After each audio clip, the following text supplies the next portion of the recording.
सिलसिला नंबर 14।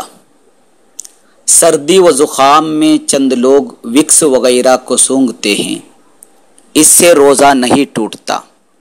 इसी तरह सर दर्द, पेट दर्द होते वक्त पेशानियाँ और पेट पर विक्स लगाया जाता है। कमर व मंके के दर्द होने पर आइडेक्स लगाया जाता है या कोई तेज़ दवा लगाई जाती है, उससे रोज़ा नहीं टूटता, क्योंकि इस तरह विक्स वगैरह लगाने से विक्स वगैरह बदन के खुले हिस्से में नहीं जाता, बल्कि विक्स सूंघने पर विक्स की बू नाक के अंदर जाती है और नाक के अंदर बू के जाने से रोज़ा नहीं टूटता।